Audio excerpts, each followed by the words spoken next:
ભાવનગરમાં પધારેલ શિક્ષણ મંત્રી ભૂપેન્દ્રસિંહ ચુડાસમાએ ખાનગી શાળાઓને ટકોર કરી છે કે શિક્ષણ એ સેવા છે, ધંધો નહીં, એટલે સરકારી નિયમ પ્રમાણે ચાલવા માટે ટકોર કરી છે।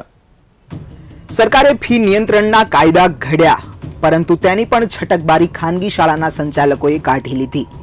શિક્ષણ એ સેવાને બદલે હાલ એક ધંધો બની ગયો છે। ભાવનગરની તમામ ખાનગી શાળાઓ સરકારી નિયમો વિરુદ્ધની ફી વસૂલી રહી છે, ત્યારે તે પૈકી સિલ્વર બેલ શાળાના વાલીઓએ લડત ચલાવી અને હાલ આ વાત શિક્ષણ મંત્રી ભૂપેન્દ્રસિંહ ચુડાસમાને કહી છે। ત્યારે શિક્ષણ મંત્રીએ પણ શિક્ષણને ધંધો બનાવનાર ખાનગી શાળાના સંચાલકોને ટકોર કરી છે કે શિક્ષણને ધંધો સમજતા હોય તો શાળા ચલાવવાનું છોડી શકો છો, સરકાર બાળકોને ભણાવી લેશે। કોલેજમાં ભણતા બાળકથી વધુ ખર્ચ એ 8 થી 12 માં ભણતા બાળકનો થાય છે। લગભગ 5 ગણો વધુ ખર્ચો એ 8 થી 12 માં ભણતા બાળકનો કોલેજમાં ભણતા બાળકોથી વધુ થઈ રહ્યો છે। ત્યારે તે ઉદાહરણને આપી ખાનગી શાળાના સંચાલકોને નિયમ પ્રમાણે ફી લેવા ટકોર કરી છે, નહીં તો શાળા બંધ કરી શકો છો તે પણ વાત જણાવી છે। કોઈનું પણ બાનમાં લીધેલું નહીં ચાલે। રાજ્ય સરકાર અને કમિટી જે કહેશે એ કોઈ ચમરબંધીને કે ભલભલાને કરવું જ પડશે। શિક્ષણ એ ધંધો નથી, સેવા છે। જેમને ન કરવું હોય એ છોડી દે, સરકાર બધાને ભણાવશે, પણ એવી રીતે કોઈ બાનમાં લે એ પ્રમાણે ન જ ચાલે।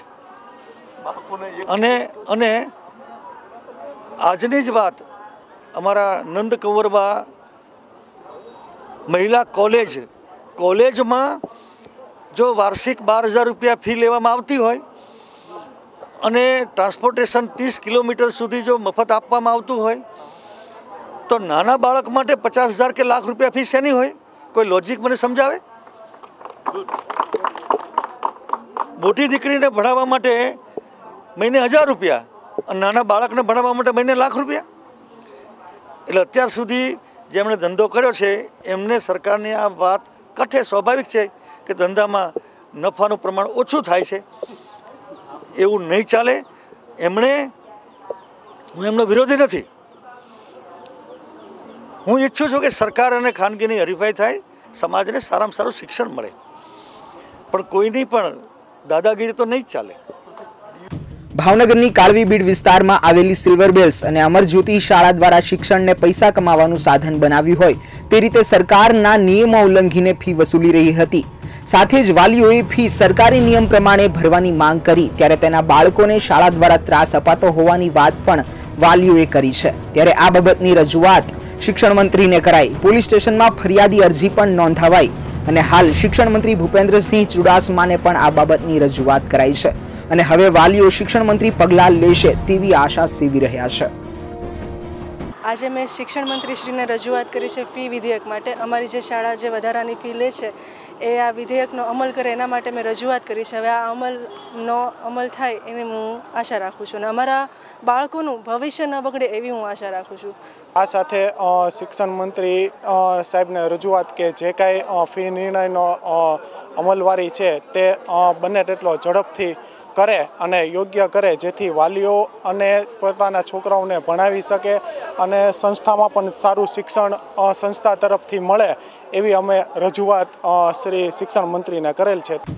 એક તરફ ઊંચી ફી વસૂલતી ખાનગી શાળા તો બીજી તરફ તેની સામે સરકાર, કાયદાઓ, પત્રકારો અને ઊંચી ફી ભરતા વાલીઓ, છતાં ખાનગી શાળાઓનું પલડું એ વધારે મજબૂત બનતું જાય છે। રાજકીય પક્ષની રહેમ, કેટલાક પીળું પત્રકારત્વ કરતા લોકોના કારણે અને સરકારની ઢીલી નીતિને કારણે હાલ ખાનગી શાળાઓએ શિક્ષણને ધંધો બનાવી દીધો છે અને રૂપિયાની પાછળ વાલીઓની સમસ્યા દબાઈ રહી છે। હાલ વાલીઓએ સરકારી નિયમ પ્રમાણેની ફી ભરવા રજૂઆત કરી છે અને લડત ચલાવી છે તે ધન્યતાને પાત્ર છે। હવે જોવાનું એ રહેશે કે શિક્ષણ મંત્રીએ શિક્ષણને ધંધો બનાવી બેઠેલ ખાનગી શાળાના સંચાલકોને જે ટકોર કરી છે તેના બોલ ખાનગી શાળાના સંચાલકો કેટલી હદે પાડે છે તે જોવાનું રહેશે।